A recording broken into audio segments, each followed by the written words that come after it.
அனைத்து ஆசிரியர் பெருமக்களுக்கு வணக்கம். இப்போ பார்த்தீங்கன்னா, நம்ம மதுரை ஹைகோர்ட்டில் ஸ்டே வாங்கியிருந்தோம் இல்லையா, அந்த ஸ்டேவை எதிர்த்து அரசாங்கமானது அப்பீல் போயிருக்கிறாங்க. அதாவது செகண்ட் பெஞ்சுக்கு அப்பீல் போயிருக்கிறாங்க. 2 நீதிபதிகள் கொண்ட அமர்வுக்கு அவங்க அப்பீல் போயிருக்கிறாங்க. ஸ்டேவை எதிர்த்து மட்டும்தான். ஏன் அப்பீல் போயிருக்கிறாங்க அப்படின்னு பார்த்தீங்கன்னா, 21ஆம் தேதி என்சிஇஆர்டியினுடைய கேஸு சென்னை உயர்நீதிமன்றத்தில் வருது.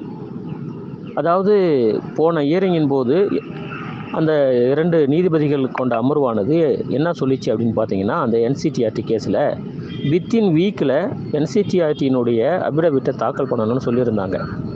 அதை முந்தா நாள் பார்த்தீங்கன்னா, அந்த என்சிடிஆர்டியினுடைய அபிடவிட்டு தாக்கல் ஆச்சு. அந்த தாக்கலில் என்ன சொல்லியிருக்கிறாங்க அப்படின்னா, அதாவது தகுதி தேர்வினுடைய மதிப்பெண்ணையும் நியமனத்தின் போது கணக்கில் கொள்ளணும் அப்படின்னு தான் என்சிடிஆர்டி அபிடவிட்டில் தாக்கல் செஞ்சுருக்கிறாங்க. உடனடியாக நேற்று என்ன பண்ணிச்சு டிஆர்பி அப்படின்னு பார்த்தீங்கன்னா,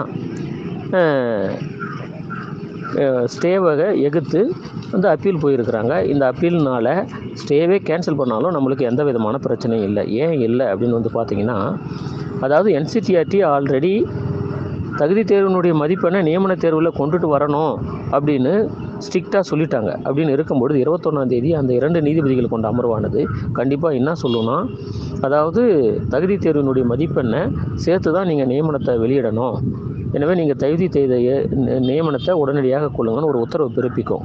அந்த உத்தரவை பிறப்பிக்கிறதுக்குள்ளே நம்ம போஸ்டிங்கில் போட்டுடலாம் அப்படின்றது தான் இந்த டிஆர்பியினுடைய எண்ணமாக இருக்குது. ஆனால் அது நடக்காது. ஏன்னா டிஆர்பியினுடைய அந்த நோட்டிஃபிகேஷனில் என்ன சொல்லியிருக்கிறாங்கன்னா, மதுரை உயர்நீதிமன்றத்தினுடைய வழக்குகளும் சென்னை உயர்நீதிமன்றத்தினுடைய வழக்குகளையும் பொறுத்து தான் இந்த நியமனமே செல்லும் அப்படின்றத அவங்க என்ன சொல்லியிருக்காங்க, நோட்டிஃபிகேஷனில் சொல்லியிருக்கிறாங்க. எனவே எப்படி பார்த்தாலும் நமக்கான உரிமைகள் கண்டிப்பாக நிலைநாட்டப்படும். எல்லா ஆசிரியர்களும் தயவு செய்து உடனடியாக தங்களுடைய வழக்குகளை உடனடியாக தாக்கல் பண்ணுங்கள். தனித்தனியாக நீங்கள் போய் தாக்கல் பண்ணுங்கள். இந்த வழக்கையும் இப்போ நடக்கக்கூடிய வழக்கையும் நம்ம ஸ்ட்ரெக்தன் பண்ணுறோம். எனவே இன்றைக்கி பார்த்தீங்கன்னா 36வது வழக்காக டபுள் பெஞ்சில் வருது. வழக்கறிஞரை நம்ம சொல்லி அனுப்பிச்சி விட்ருக்குறோம். அவங்க எல்லாத்தையும் பார்த்துக்குவாங்க.